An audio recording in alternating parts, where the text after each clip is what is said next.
All right, Maya. Thank you for joining us today. And could you please give me a bit about your journey and how you first discovered yoga? Sure, Robin. It's a pleasure to be here. And, I was living with a condition called chronic fatigue syndrome. Wow. And this was back in the 80s, and it was really had disturbed my life. And I couldn't work. I was just exhausted all the time. A friend of mine said, "You should go to Kripalu. I think you can find something there." So I thought about it for a week or two, and then I said, "I'm going." So I got myself to Kripalu, and I was I went right in and felt something. Then I went to a yoga class, and I was in the position called the cobra or bhujangasana. And it was in that position that I felt something different. I lifted my chest, I squeezed my buttocks and lifted up like a cobra as I'm doing. And I just knew that this yoga was for me. And I also knew that it was going to help. And that's how I started my journey to yoga. Beautiful. Yes. And I can also testify to the healing practice of yoga. So we have an upcoming retreat, the yoga retreat for women of color, and it's been a remarkable initiative. Can you tell us about its origins and what inspired you to create this retreat back in 1998? It seems like a long time ago. The Well, 1900s. I know. Um, after I became a certified teacher, because I stuck with the yoga and I started studying it, feel like I'm going to cough. I've got my juice right here. And when I came back to where I live, which is Rhode Island, I started to offer classes, and there were no people of color in my classes. And I wanted to encourage them to come to classes. And at that same time, I was living a different life. This is after about a year and a half, and I am eating a different diet. I am practicing regularly.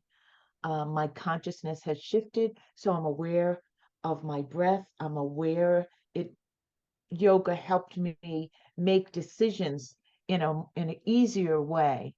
Um, and it was a combination of not having people come to my classes and then recalling that when I was at Kripalu, I didn't see anybody who looked like me. There were two other people there, two people of color who were part of either.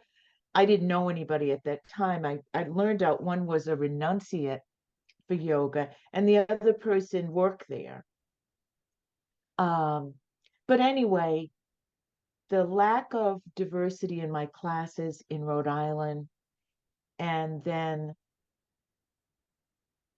thinking about how I had benefited and my life had changed from the practice of yoga, I started to sort of daydream about a retreat for people like me.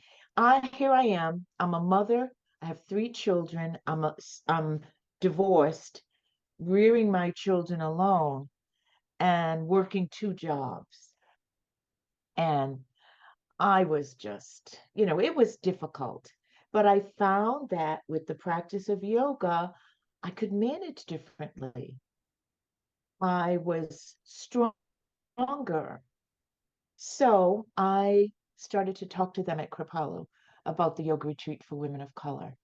And of course, they were very skeptical and told me women of color aren't going to, with that condescending tone, Wow. we don't think they'll come, and all those kinds of things. And I persevered and I I kept at it until 2 years I bugged them, and they opened the door and said to me, "Listen, Maya, if you have at least 10 people, we'll let the retreat run." So it's marked, it's advertised, I'm going to do this retreat. Someone from Essence magazine learned about this, not about my story, but about the yoga retreat for women of color. And they wrote a short piece about where the retreat was and that I was a yoga teacher. I mean, it was the teeniest little column. My first yoga retreat for women of color at Kripalu had 100 participants.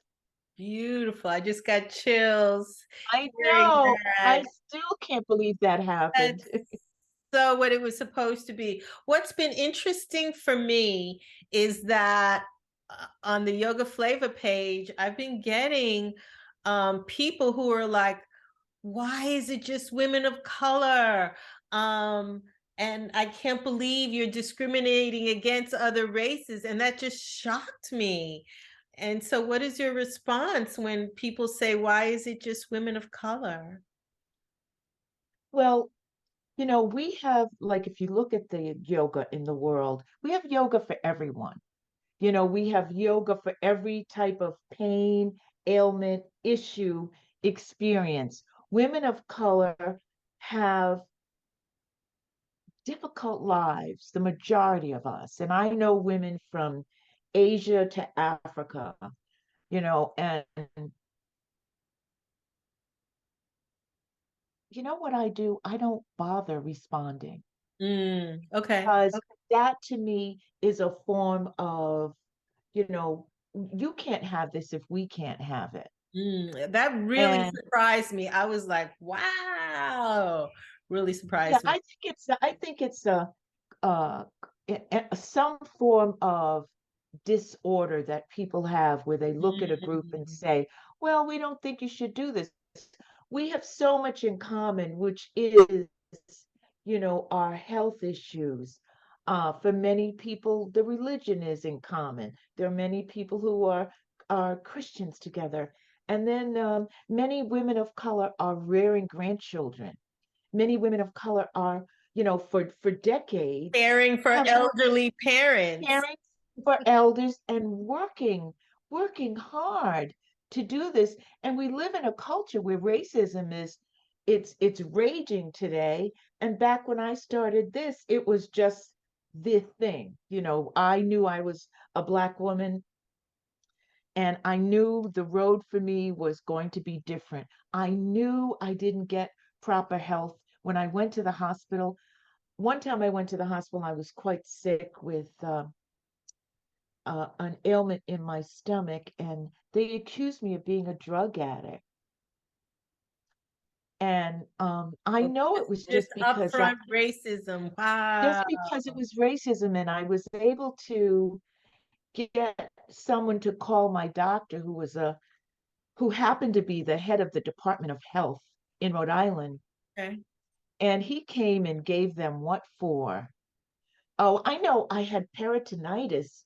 It was, which women used to get because of we used to wear IUDs for Birth control. birth control. So I just think that there's a plethora of issues that impact people of color in general that cause us to have a necessity to link arms and come together. Yeah. And And yeah, I'm just feeling it because sometimes even having to explain it is, a bit of a burden. It's stressful. It's like, sorry, you can't understand it, that, it's not you. So like leave well, us that's my, I mean, alone. I went into more of an explanation with you about the necessity for women of color to come together to support and be with one another. But when people, I got something the other day from a Caucasian woman, a friend of mine, and she said, um, sorry, I can't go, to the retreat. I didn't comment. Sorry. I didn't comment. I didn't write Right. her back. So if people say something to me, I usually say, that's not anything that I discuss. Okay. There's a need. Good So, for you. Good for you. That's a wonderful. It's always our response to situations that are important to our well-being. So good for you for not even right. entertaining that. Okay, the retreat has become a celebration and a joy-filled experience for many. What can participants expect from this year's 25th anniversary retreat? And the theme is Let's Dance. Let's talk about that. Yes. The theme for this October 27 to 29 yoga retreat for women of color is Let's Dance.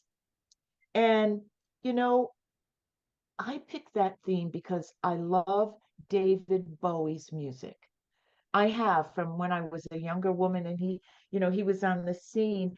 There is something whimsical, mystical, spiritual, freeing, Uplifting, uplifting. I uplifting, too. um, you know, um, and also I like to dance. Me So too. that song struck me.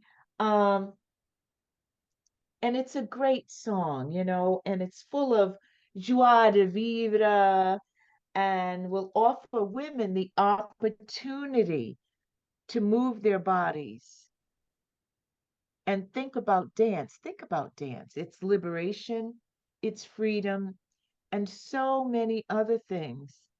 And at this celebration retreat, we're going to dance, we're going to breathe, and we're going to incorporate yoga into our lives. And hopefully, we'll take it home with us. Nice. Very nice. Okay. Through the, am I pronouncing it right? Santosha School of Yoga? That's correct. Okay, you provided training and certification for yoga teachers. How has this contributed to your vision for greater diversity in yoga? Well,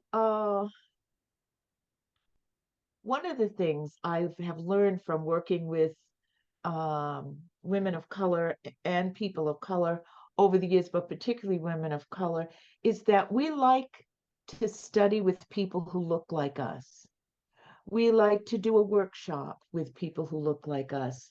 So I started the Santosha School of Yoga for everyone.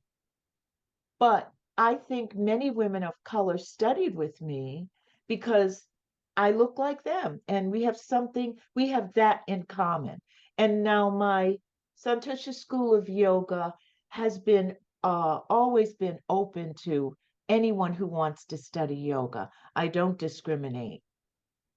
But I think that me being the teacher, and listen, at the time when I started this, there weren't that many people of color teaching yoga or leading teacher training. So um, people came to me, you Nice, know, nice. and I mean, I did online instruction before it was legal. You know what I mean? Because I had people who wanted to, well, now it's really a thing since the pandemic.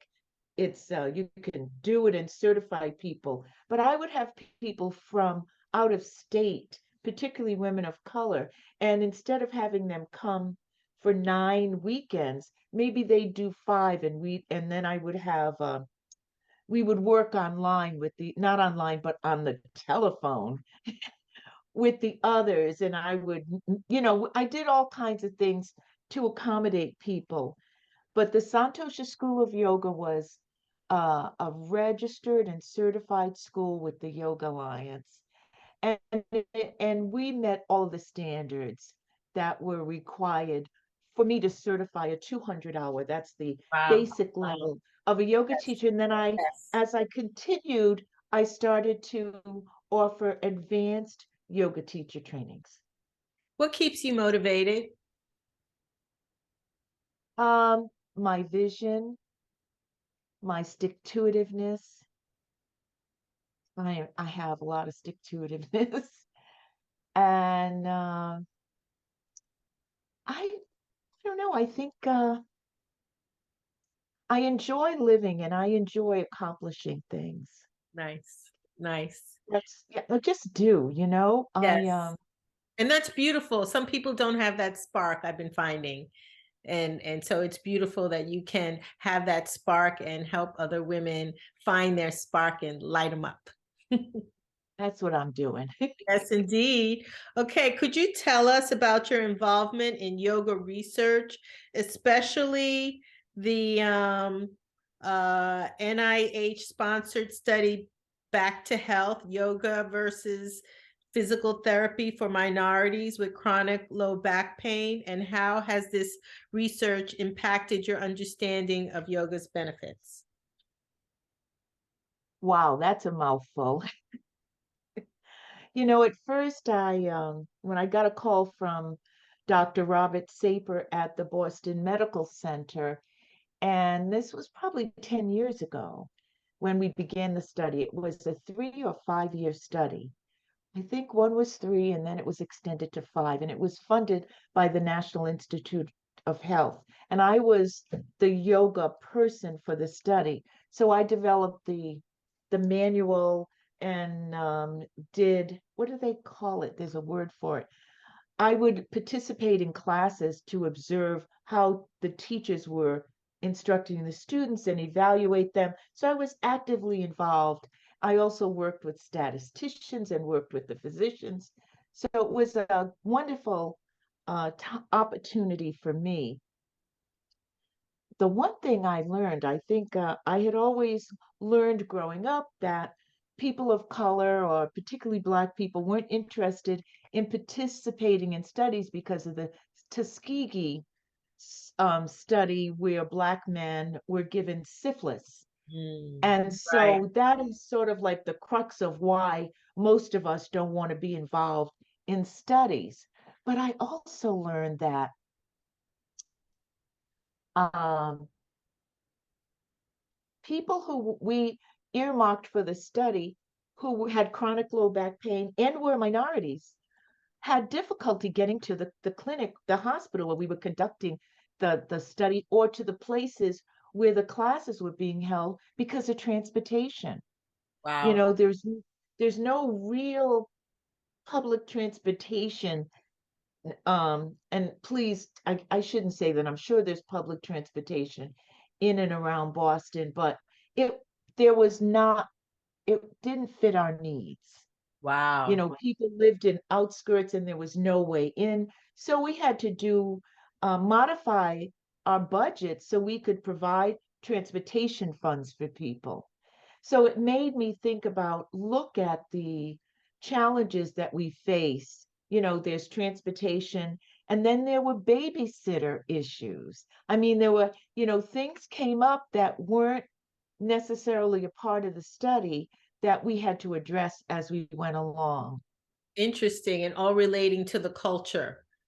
It was all cultural things. Yeah. That's what Yeah. we found. Interesting. I I I enjoyed the work. You know, it was very stimulating, and I was pleased to be included as one of the authors of the study.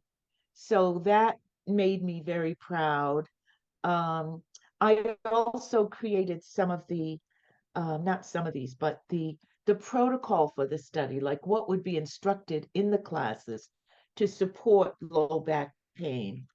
Mm, Now, I think that education and physical therapy are fabulous for low back pain or chronic low back pain. But I think we learned that yoga is the most effective because yoga will help you stop the pain and help one get off medication. So wow. it was quite um, a study for me to be involved in. I was very pleased to have been asked Nice. by Dr. Saper. Um, did you ask me how this impacted diversity? I believe so. Yes. Well, I think it did in that I am often getting contacted about this study um, since it was published in the Annals of Medicine. And I have noticed that many people who are conducting these studies are creating something that goes from our study to another level.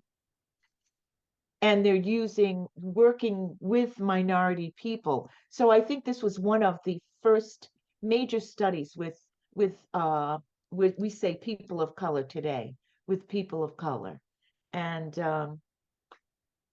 so it's exciting that I still am quoted, I am cited, and people reach out to me. So I think it was an effective study, and I think it will definitely Very impact, historic. Yes, historic. Yeah. yeah, us being able to participate in studies of various ilks. Wonderful. As the co-founder and president of Emeritus, did I spell that? Did I pronounce Yes, that's correct. Emeritus of the Black Yoga Teacher Alliance and Emeritus Trustee of the Kripalu Center for Yoga and Health? You've had a profound impact on the yoga community. What are some key lessons or principles you've learned throughout your journey? That's a good one. Well, I mentioned before, you said what makes me tick or makes me alive, and I said vision, and I also said stick-to-itiveness. So I'm going to pull that stick-to-itiveness back out because I think that in order to make change or to be the change, you have to have the willingness to stand for something and believe in what you're doing. And then you must present it with a clear vision. Mm. And I think that's one of the things I've been able to do is uh, state what my vision is, and move it forward, no Beautiful. matter what. I Execute. have this stick-to-itiveness. I remember when I was in college, one of my teachers said to me, "You have a lot of stick-to-itiveness." That's it. That's where I first learned the word. So, but give me that question again. I want to make sure I hit it on the What nugget. are some key lessons or principles you've learned throughout your journey? Yes, stick-to-itiveness, Okay. vision, vision. I just want to make sure I was on the right path. And Yeah. I'm the co-founder of the Black Yoga Teachers Alliance. Wow. Okay. And the vision between myself and Jana Long was to bring together Black yoga teachers so that we would have a formal community. So we could learn about grants, so we could learn about opportunities for study and training, so we could just be in community to support one another. I love And that. And I so appreciate that. And it's very it's, comforting that you ladies have taken that upon yourselves. yes, we did. And the as part of Kripalu, I served on their board for 3 terms. So after that, they asked me to be an emeritus trustee, and I get invited to Kripalu for certain things, for board meetings or different issue, when they want other minds to prevail or support them in making decisions. And I think that one of my objectives after having been at Kripalu and studied there and gone to India with Kripalu teachers, um, I realized that people of color needed to be there. So part of my beliefs, my vision, my goals was to have Kripalu become what it is becoming. It is now, if you open the catalog, you don't just see my face, Well, you see yes, lots yes. of people of color, and that includes people from Asia and India and everywhere, and Africa teaching there. And that was one of my personal goals. And that leads me to the next And when you go, question. Yes. Mhm. Yes, go ahead. Okay, I mean, you're just talking Go about ahead. contemporary perspectives on yoga. Yoga is continually evolving. What contemporary perspectives or trends in yoga are you most excited about? And how do you see the practice evolving in the future?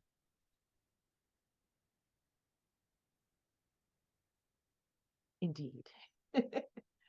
Um, I see this practice has evolved to a place where um, the allopathic medical community, that's standard US and other places, standard doctors um, have adopted and adapted yoga to support healing from different maladies. And that includes stress, heart disease,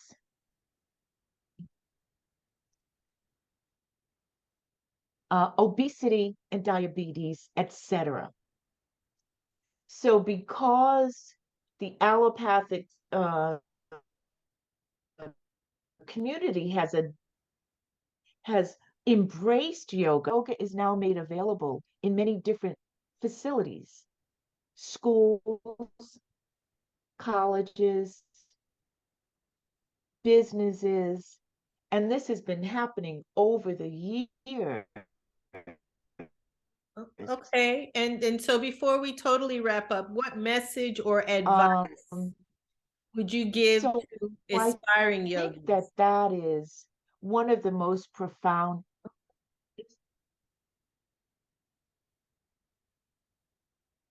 Well, I think it's important when you begin, if you're just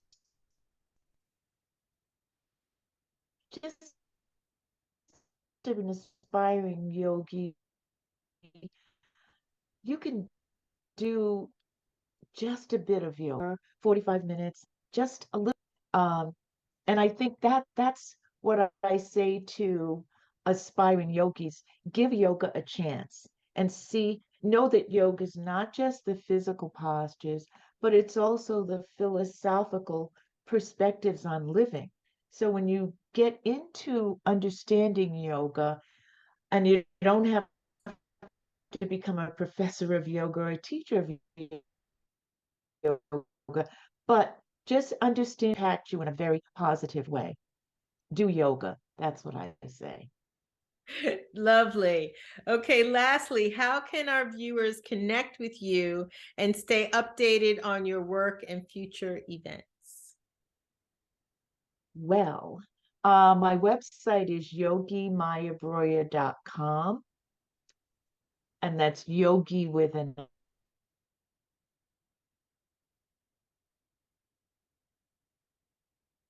I.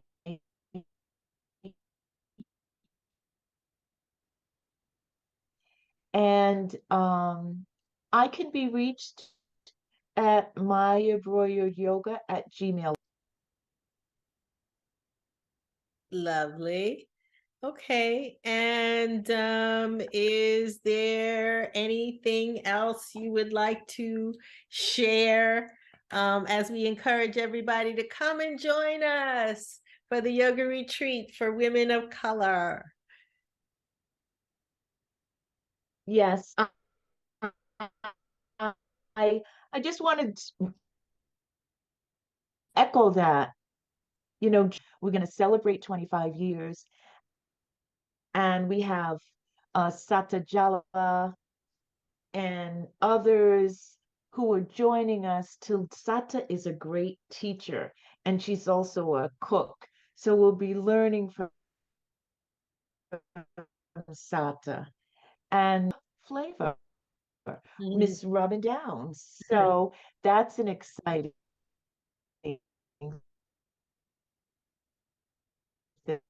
Beautiful. Yeah. thing. Yeah. Um, so I hope you will join us. If you've never been, you will enjoy it. And that's my story today. Okay. Thank you so much, Maya. I'm so happy we were able to get together, and I will share these tidbits as we count down to the yoga retreat for women of color. And you can find more information at kripalu.org. And I'll definitely, when I repost all this stuff, send everybody the links. Okay, thank you, Maya, and thank you everyone for joining You're us. so welcome, Robin. Thank you for Okay, joining us, everyone. Namaste. namaste.